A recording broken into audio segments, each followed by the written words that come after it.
아멘. 오늘 이 말씀 가지고 마태복음 4장 1절에서 4절 말씀 가지고 시험에 빠지지 말고 승리하려면, 시험에 빠지지 않고 승리하려면 이라는 제목으로 말씀 나누도록 하겠습니다. 저희 어릴 적 학창 시절에 소원 중에 하나는 시험이 없는 삶을 살고 싶었습니다. 학교에 가서 친구들 만나고 노는 것은 너무 좋은데 시험 치고 하는 것은 너무 힘들었기 때문입니다. 나중에 제가 목회자가 되기로 헌신하고 결단하고 목회자 과정을 밟는데도 무슨 시험이 그렇게 많은지요. 신학대학원 입학시험에서부터 시작해서 그걸 졸업하고 나니까 이제 신학교를 졸업했으니까 이제 목사가 되겠구나 생각했는데, 제가 몸담았던 교단은, 지금 저희 교단도 그렇지만 강도사라는 게 또 있습니다. 그래서 그 강도사 고시를 봐야 되는데 그게 또 뭐 3명이 시험 보면 2명이 떨어진다는 그런 이야기를 들으면서 얼마나 또 긴장되고 조마조마한지. 근데 더군다나 제가 강도사 고시를 봐야 되는 그때가 한국의 2002년도 월드컵 때였었어요. 뭐 다른 사람들 다 그거 본다고 난리 났는데 제가 또 뭐 열심히 공부하는 사람입니까? 막판에 또 공부하는 사람인데 그냥 TV 앞에 못 가고 그냥 혼자서 도서관에 평상시에 안 하는 사람이 그때 그렇게 하려고 하니까 얼마나 힘든지요. 그렇게 조마조마하면서 큰 시험들을 끝냈습니다. 그런데 인생을 살아보니까 그런 형식화된 시험 아니라 할지라도 비형식적인 인생의 시험들이 계속해서 주어지더라는 것입니다. 제가 목회자로서도 목회의 삶 가운데에도, 여정 가운데에도 그런 작고 큰 시험들이 제게 오는데 어떤 때는 이걸 어떻게 풀어야 되는지, 학교에서 치는 시험은 교과서라도 있는데 인생의 또 영적인 시험에 대해서는 때에 따라서는 어디에서 답을 찾아야 되는지 알지 못하는 그런 제 모습을 발견하게 됩니다. 뭐 저만 그런 게 아니더라고요. 뭐 어린애들은 시험이 없는가? 그렇지 않더라고요. 제 아들이 방학 기간 동안 이제 아르바이트를 하는데 초등학생들 데이케어 프로그램에 이제 지금 일을 하고 있습니다. 어떤 초등학생 아이, 이제 뭐 1, 2학년밖에 안 된 애가 살아가는 게 너무 힘들어. 나는 왜 태어났는지 모르겠어. 이런 얘기를 하더랍니다. 미국의 법은 그런 아주 심각한 얘기를 들으면 교육청이나 이렇게 위에 슈퍼바이저에 꼭 보고를 하게 되어 있습니다. 내가 살고 싶지 않다. 막 이런 얘기를 하니까. 아니, 걔가 그런 나이에 무슨 그렇게 어려운 일이 있겠습니까? 걔가 뭐 돈을 벌어야 되는 것도 아니고 무슨 인생에 풀어야 될 일이 얼마나. 근데 그 얘기를 들으면서 참 마음이 아팠습니다. 인생 누구나 할 것 없이 어려움들이 다 있구나. 조그마한 아이를 할지라도. 잠시 지난 주간을 여러분 한번 돌아보십시오. 지난 한 주간 어떠셨습니까? 하루라도 아무 문제 없이 편안하게 지나갔다면 그보다 감사하고 행복한 일이 없을 겁니다. 그런데 순간순간 이건 어떻게 결정해야 되지? 이건 어떻게 말을 해야 되지? 어느 날 저녁에 잠자리에 들 때 보면 나는 왜 그렇게 말했을까? 나는 왜 그렇게 결정했을까? 그런 후회하면서 잠자리에 들 때도 저는 꽤 많습니다. 우리가 오늘 예수님이 시험 받으시고 승리하시는 모습을 보면서 우리의 삶의 시험을 감당하는 요령을 한번 배워보도록 하겠습니다. 오늘 이 예수님의 시험 장면의 한 부분을 살펴보고 저는 다음 주에 또 이어서 계속해서 이 예수님이 시험을 감당해 내신 것이 우리에게 어떤 의미인지 계속 좀 지속적으로 살펴볼 것입니다. 첫 번째, 오늘 우리가 나누고 싶은 얘기의 첫 번째는요, 시험이 없는 인생은 없다는 것입니다. 시험 없는 인생은 없다는 것입니다. 혹시 누군가가 나는 뭐 시험 없는데요, 나는 하나님에 대한 시험 없는데요, 그런 사람이 있을까요? 한국교회 순교자이신 고 손양원 목사님이 이런 말씀을 하셨어요. 시험이 없는 자는 마귀에게 이미 사로잡힌 자입니다. 기독자에게만 시험이 옵니다. 기독자는 이제 크리스찬이죠. 여기서 말하는 시험은 뭐 다른 시험이 아니라 하나님과의 관계에 대한 시험입니다. 하나님을, 마귀가 무엇을 계속 공격하냐 하면 믿음을 공격하죠. 믿음을 공격합니다. 특별히 어떤 시험을 통해서, 시련을 통해서 하나님을 향한 신뢰를 잃어버리게끔, 하나님에 대한 충성심이 약해지게끔 그렇게 공격을 하는데요. 그건 믿는 사람들에게만 오는 시험입니다. 아울러서 손양원 목사님은 시험이 없기를 기도하지 말고 시험이 올 때 빠지지 않기를 기도하십시오. 시험을 이기는 믿음이 힘을 얻고 용기가 납니다. 이렇게 권면하십니다. 시험이 없다면 기도할 필요가 없습니다. 이렇게 말씀을 하시더라고요. 여러분, 과연 시험 없는 사람이 있겠습니까?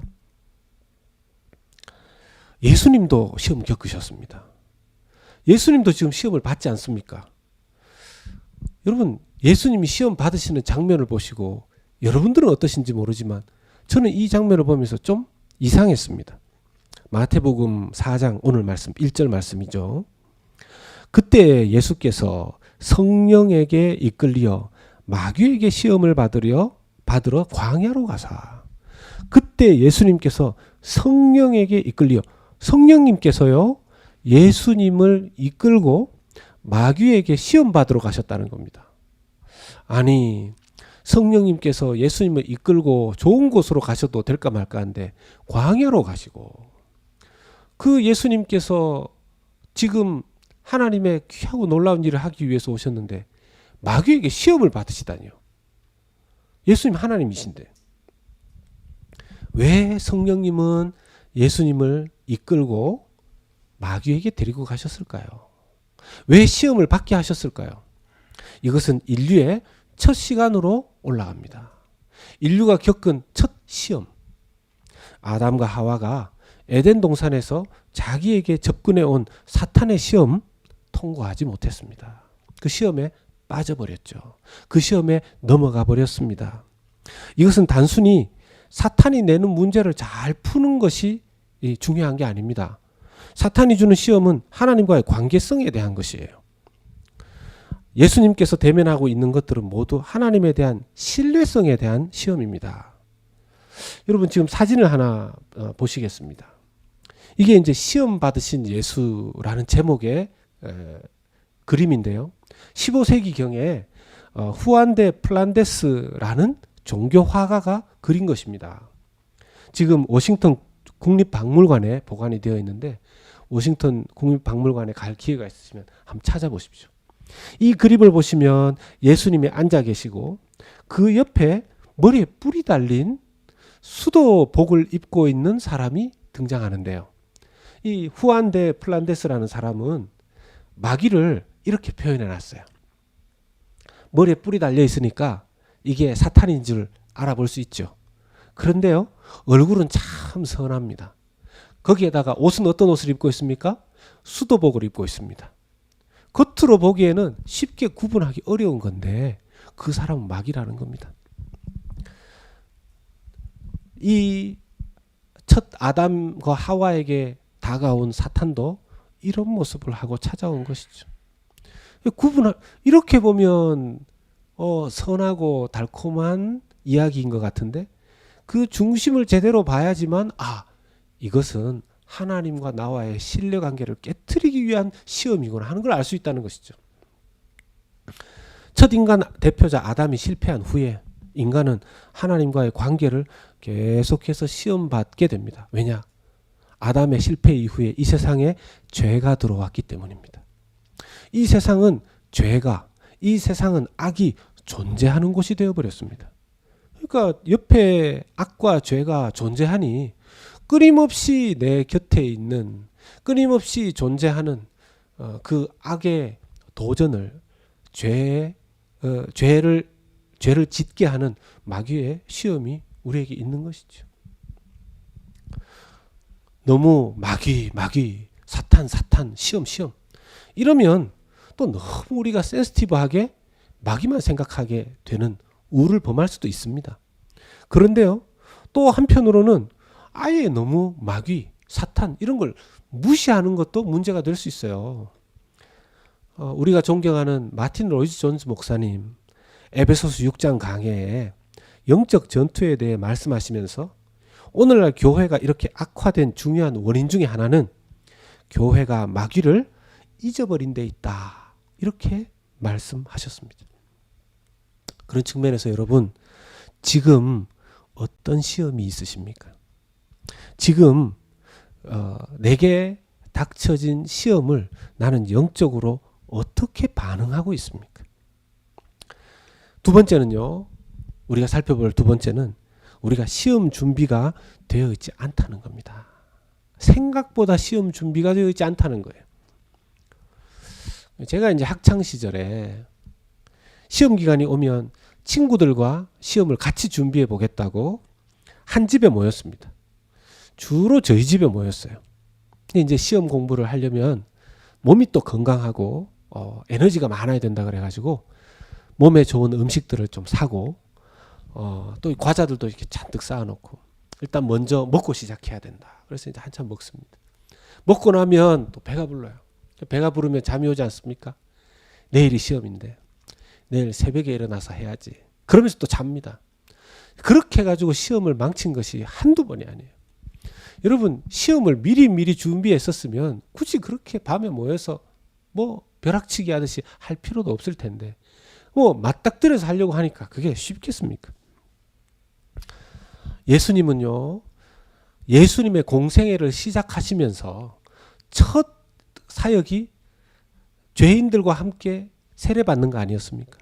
그때 하늘 문이 열렸지 않습니까?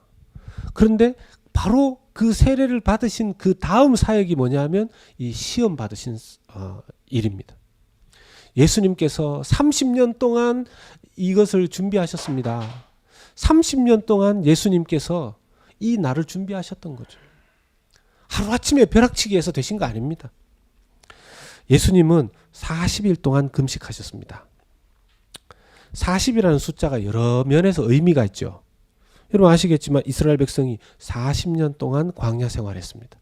거기에서 수많은 시험이 있었는데 그냥 번번이 실패했습니다.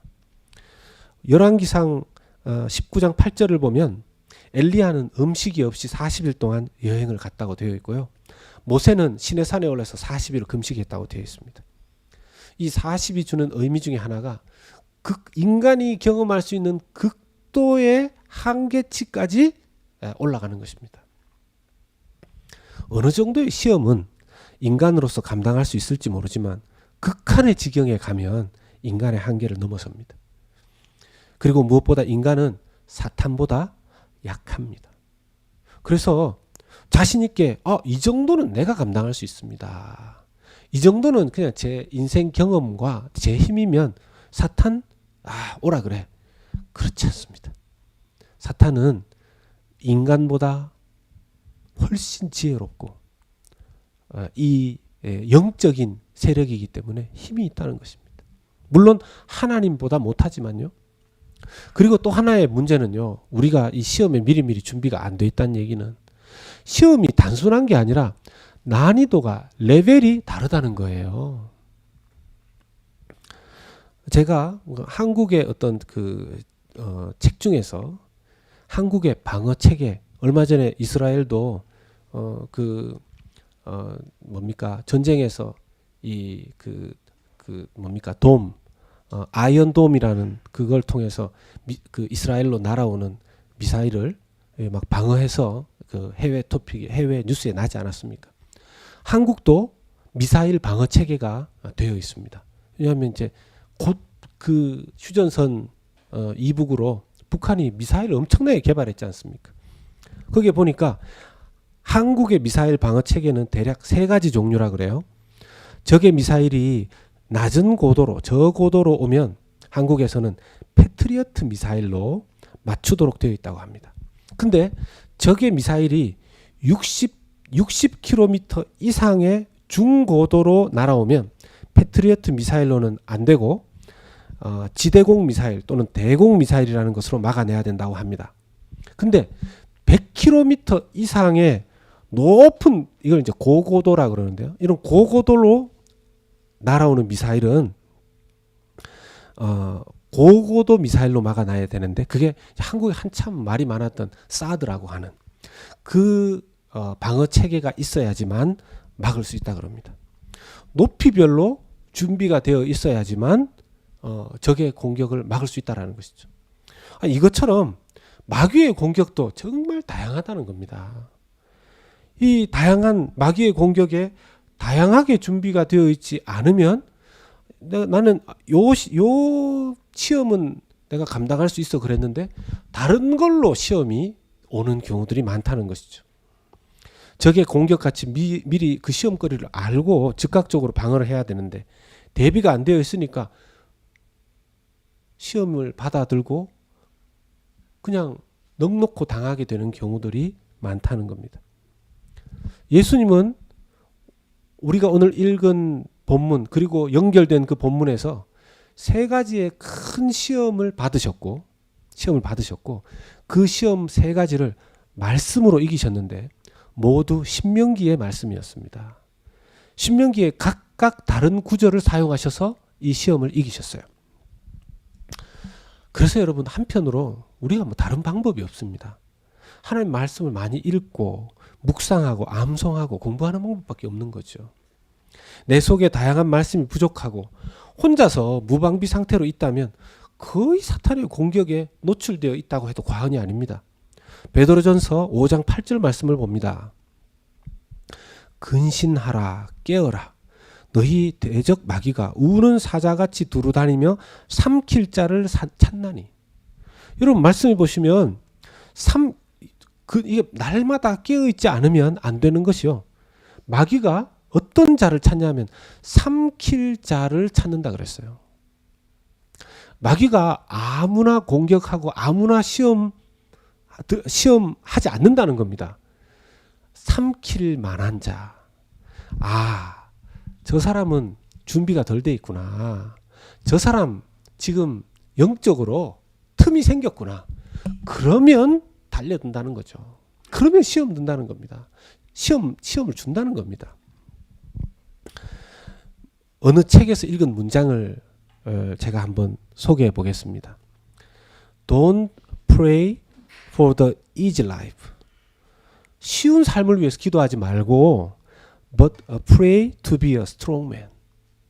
강한 자가 되도록 기도하라는 겁니다. 여러분, 이 내용을 읽어보면 이게 마음에 와닿는 것이, 우리는요 상당 부분 우리가 드리는 기도조차 잘못된 기도를 드리고 있을 수도 있습니다. 애초부터 기도가 틀렸으니까 틀린 기도를 하는데 하나님께서 복을 주시고 시험은 없게 해주시고 복을 주십시오 라고 하니 시험에 번번이 실패하는 거죠. 그런 의미에서 지금 내가 미리 기도해야 될 게 뭘까요? 다른 어떤 노후 준비, 은퇴 준비, 그리고 자녀들의 미래에 대한 준비, 요즘 그 어느 때보다도 열심히 합니다. 그런데요, 믿음에 대한 준비는 얼마나 우리가 하고 있을까요? 믿음에 대한 준비는 얼마나 하고 있을까요? 나중에 그때가 되어서 정말 우리 자신의 인생 후반전에 날아오는 다양한 공격들이 있고, 우리의 자녀들 역시 마찬가지입니다. 우리 자녀들이 살아가는 시대는 너무너무 힘들 시대 아닙니까? 그 시대에 다양한 그 공격들을 우리가 준비할 수 있도록 도와주어야 하지 않겠습니까? 그런 측면에서 세 번째로 이제 우리가 살펴보고 싶은 것은요, 주님과 함께 시험을 이겨보자는 것입니다. 주님과 함께 시험을 이겨보자는 겁니다. 주님께 이끌리면 되는 것인데요. 첫 번째는 어떻게 하면 신앙생활의 시험에서 이길 수 있는가? 주님과 함께 시험장에 있어야 된다는 거죠. 이게 무슨 이야기인가 하면, 예수님이 누구에 의해서 지금 광야에 시험을 받으러 가십니까? 성령에 이끌려서. 그러면 예수님은 그 시험장에 성령님과 함께 가신 겁니다. 예수님도 성령님과 함께 시험을 받으셨어요. 아니 예수님도 성령님과 함께 시험을 받으셨는데 아니 우리가 뭐라고 우리 스스로가 시험을 감당할 수 있단 말입니까? 우리 역시 인생이라고 하는 이 시험장에 반드시 예수님과 함께 있어야 할 줄로 믿습니다. 우리의 그 시험 치러 가서 무슨 문제 잘 모를 때는 누가 좀 옆에서 가르쳐 줬으면 하는 그런 마음 간절하지 않습니까? 근데 그 시험을 치시고 통과하신 예수님께서 우리와 함께 계시겠다고 약속하셨는데 우리는 그 순간에도 예수님을 바라보지 않습니다. 예수님을 의지하지 않습니다. 그 순간에도 예수님께 기도하지 않는다는 거예요. 시험에 이기려면 반드시 예수님과 동행해야 합니다. 언제요? 순간순간. day by day. day by day. time to time. 계속해서 어느 한순간도 예외 없이 말입니다. 저는 그런 부분에서 느헤미야가 정말 이 부분에 본을 보여준 사람이라고 생각합니다. 여러분 느헤미야가 어떤 사람입니까? 자기의 나라 유대 땅이 망하고 수많은 사람들이 흩어지고 포로로 잡혀갔습니다. 그때 당시에 그 유대 땅을 다스리던 나라는 어느 나라였냐면 강대국이 바사 즉 페르시아라는 나라였었습니다. 그 페르시아라는 나라의 왕이 아닥사스다 왕이었는데 이 아닥사스다 왕의 궁전에 이 느헤미야가 술 맡은 관원이었습니다. 술 맡은 관원이 뭐냐 하면 왕이 누군가 술에 독을 타서 독살할까봐 왕이 마시기 전에 먼저 술을 검사하는 사람이었습니다. 아주 최측근이죠. 믿을 수 있는 사람만 그 자리에 세웁니다. 아주 고위 공무원이고 권력이 있는 사람이고 이 사람 왕이 신뢰하는 사람이다 보니까 먹을 거 입을 거 걱정 없이 사는 사람이었습니다. 그런데 어느 날 이 느헤미야에게 소식이 들려옵니다. 자기의 고국 유대 땅 예루살렘 성벽이 무너졌다는 거예요. 그리고 예루살렘 성전의 문은 불탔다는 겁니다. 이게 여러분 제가 조국을 사랑해야 됩니다. 이 얘기하는 거 아니에요. 느헤미야에게 있어서 모든 유대의 이 믿음의 사람들에게 있어서 예루살렘은요 하나님의 선택된 백성들을 상징하는 나라요. 거기에 예루살렘 성전이 있지 않습니까? 하나님의 제사장 백성들이 제사 드리는 곳. 거기가 무너졌다 그러니까 이 느헤미야도 함께 억장이 무너진 겁니다. 그 소식을 듣고 느헤미야가 이렇게 기도합니다. 느헤미야 1장 4절에 내가 이 말을 듣고 앉아서 울고 수일 동안 슬퍼하며 하늘의 하나님 앞에 금식하며 기도하며. 여러분 술 맡은 왕의 옆에 높은 그 관료가 거의 비서실장 같은 사람이 수일 동안 금식하며 기도하면 위험해집니다. 여러분 우리가 하루만 금식해도 얼굴이 혈색이 어떠니 저떠니 하는데 수일 동안 울며 불며 밤에 기도하고 여러분 좀 울면 막 얼굴이 막 붓고 이렇지 않습니까? 그런데 금식하고 울며 며칠 동안이나 그렇게 보냈는데 왕이 야 너 내 옆에서 왜 이렇게 안색이 안 좋아? 그러면 잘못하면 큰일을 당할 수 있는 것이죠. 느헤미야가 이렇게 금식하고 기도하면서 마음에 어떤 마음을 품냐 하면 고국 예루살렘으로 돌아가야 되겠다. 내가 돌아가서 왕의 허락을 받아서 내가 돌아가서 거기에 성벽을 다시 재건하고 그 성벽 문, 성전 문을 다시 만들어야 되겠다. 그런 마음의 비전을 품습니다. 이게 허락받는 것이 정말 조심스럽죠. 근데 어느 날 정말 왕이 느헤미야에게 묻습니다. 너 좀 근심이 있는 얼굴이다. 그러니까 이제 느헤미야가 대답을 하죠. 사실은 여차저차해서 이런 일이 있습니다. 그러면 왕이 감사하게도 내가 그러면 너의 마음과 나라를 위해서 어떻게 해줄까 하고 물었는데 저라면 역시 내 금식 기도가 통했구나. 그러니까 왕이시여 저를 보내주십시오. 제가 가서 왕께서 저를 보내주시고 좀 권한을 주시면 제가 그 일을 하고 빨리 돌아오겠습니다. 이 얘기를 바로 할 것 같은데 느헤미야의 태도가 이 부분에서 저는 정말 차별되는 걸 봅니다. 느헤미야 2장 4절 말씀에 세 번역으로 읽습니다. 왕이 내게 물었습니다. 네가 무엇을 원하느냐? 그때 느헤미야가 곧바로 대답하지 않고 뭡니까? 그때 내가 하늘의 하나님께 기도하고, 그때 내가 하늘의 하나님께 기도하고, 기억 한글 성경에 보면요, 그때 하늘의 하나님께 묵도하고. 때로 우리는 큰 것은 하나님께 맡기면서 작은 것은 제가 알아서 하겠습니다, 이럴 때가 있습니다. 하나님, 야, 큰 거 깔아주셨는데 이거는 제가 하겠습니다, 이럴 때가 있습니다. 그렇지 않습니다. 큰 것이든 작은 것이든 모든 상황에서 하나님과 함께하는, 하나님과 함께 모든 삶의 여정과 문제를 풀어가시는 저와 여러분들 되시기를 주님의 이름으로 축복합니다. 정말 중요한, 그러니까 큰 싸움에서는 이기는 것 같은데 작은 싸움에 넘어져 버리는 거예요. 작은 싸움에서. 두 번째는 미리 준비하고 기도해야 됩니다. 미리 준비하고 기도해야 됩니다. 우리가 시험을 이기는 방법. 첫 번째는 뭐였습니까? 모든 순간에 시험장에 하나님과 함께 해야 된다는 거예요. 두 번째는 미리 준비하고 기도해야 된다는 겁니다. 평상시에 훈련되어 있지 않으면 시험이 올 때 감당할 수 없습니다. 한국교회에 존경하는 고 주기철 목사님, 역시 순교하여 돌아가셨는데요. 그런데 주기철 목사님은 자기에게 목숨을 건 시험장에 곧 들어갈 것을 아시고 이런 설교를 하시면서 이런 설교를 하셨습니다. 저는 바야흐로 죽음에 직면하고 있습니다. 제 목숨을 빼앗으려는 검은 손은 시시각각으로 닥쳐오고 있습니다. 죽음에 직면한 저는 사망 권세를 이기게 하여 주시옵소서 하고 기도하지 않을 수 없습니다. 무릇 생명이 있는 만물이 다 죽음 앞에서 탄식하며 무릇 숨쉬는 인생은 다 죽음 앞에서 떨며 슬퍼합니다. 사망 권세는 마귀가 사람을 위협하는 최대의 무기인가 합니다. 죽음이 두려워 의를 버리며 죽음을 면하려고 믿음을 버린 사람이 얼마나 많습니까? 일약 수사도 베드로도 죽음이 두려워 가야바의 법정에서 예수를 부인하고 계집종 앞에서 3번이나 맹세하였으니 누가 감히 죽음이 무섭지 않다고 장담하겠습니까? 자기 자신에게 이제 생명을 건 시험이 오고 있다는 것을 알고 자기도 기도할 뿐만 아니라 교우들에게 그것을 부탁한 것입니다. 미리 기도해 달라고. 그때 가면 늦지요. 그때 가면 늦어요.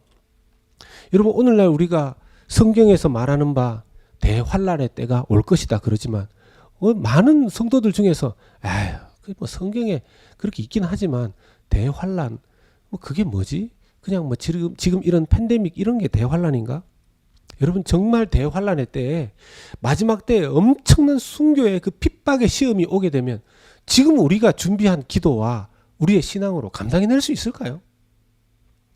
우리가 지금 준비되어진 우리 자녀들 세대에 그 대환란을 감당할 수 있을까요? 그 주기철 목사님은 5가지의 미리 준비하는 기도를 자기 자신과 성도들에게 부탁했습니다. 첫 번째는요, 죽음의 권세를 이기게 하여 주시옵소서. 죽음의 권세를 이기게 하여 주시옵소서. 그는 주님을 위하여서는 10번 죽어도 좋지만 주님을 버리고는 100년 1000년 산다 한들 그것이 무슨 소용이 있습니까? 하고 기도했습니다. 그래서 목숨을 아끼어 주님께 욕되게 하지 말고 이 몸이 부서져 가루가 되어도 주님 계명 지키게 해 주십시오 하고 기도했습니다. 두 번째는요, 장기의 고난을 견디게 하여 주시옵소서. 단번에 받는 고난은요 이길 수 있지만 오래오래 끄는 고난, 장기간의 고난은 참기 어렵습니다. 칼로 베든지 불로 지지는 형벌이라도 한두 번에 그냥 그렇게 사람이 죽어버린다면 그걸로 이길 수 있지만 한 달, 2달, 1년, 10년 계속하여 고난이 온다면 이기기가 쉽지가 않은 것입니다. 세 번째는 노모와 처자와 교우를 주님께 부탁합니다 하는 기도를 했어요. 주기철 목사님에게는 당시에 80이 넘는 노모가 계셨답니다. 그리고 사모님은 병중에 계셨대요. 어린 자식들도 있었다고 합니다.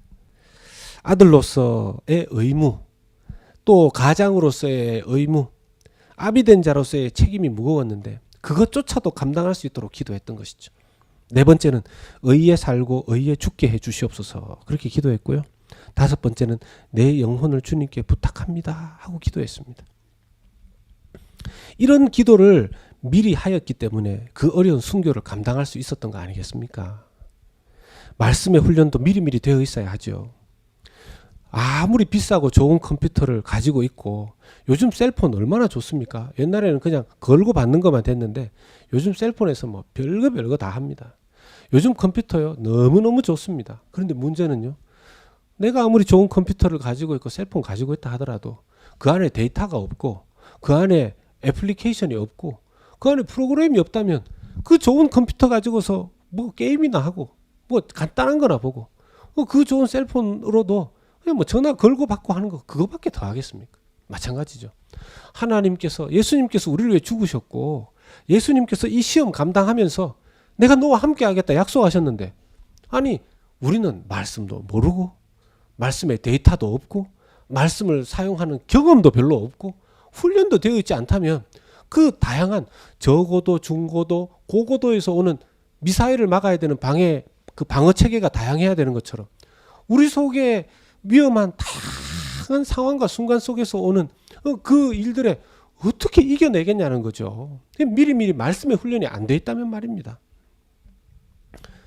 참 그런 면에서 여러분 요즘 말씀 훈련을 여러분들은 어떻게 하고 계십니까?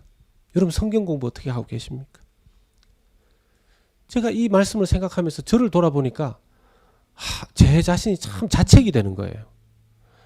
나는 이게 별로 좋은 목사가 아닌 것 같다 이런 생각이 드는 거예요. 왜냐하면 좀 더 적극적으로 막 공격적으로 성도들에게 말씀 읽어야 됩니다. 말씀 읽었습니까? 예배 드려야 됩니다. 예배 드렸습니까? 기도 생활 제대로 하고 계십니까? 예배 생활 어떻습니까? 지금 정말 성경을 읽고 계십니까? 뭐 막 그렇게 막 해야 되는데 저는 이제 제가 한번 그런 얘기를 하려면 그냥 기도하고 고민하고 끙끙거리고 눈치 보고 물론 사람이 이렇게 그런 말을 해서 막 바뀌는 건 아니지만 그래도 여러분 정말 사랑하는 부모의 경우에 늘 잔소리만 한다고 자녀가 변화되는 건 아니지만 정말 기도하고 고민하면서 그런 얘기를 던지지 않습니까?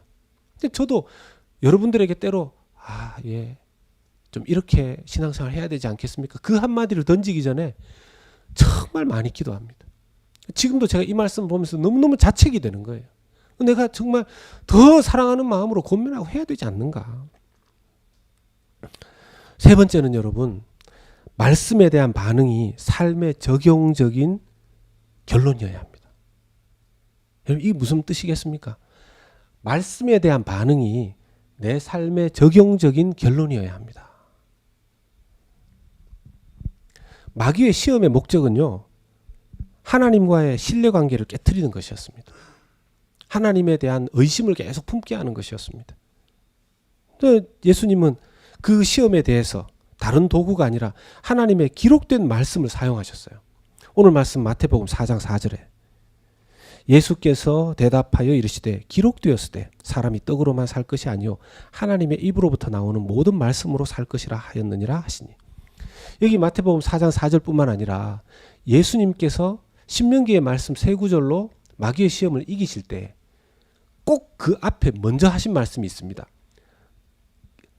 예수께서 대답하여 이르시되 기록되었으되. 여러분 우리는 이 기록된 말씀을 가지고 있죠.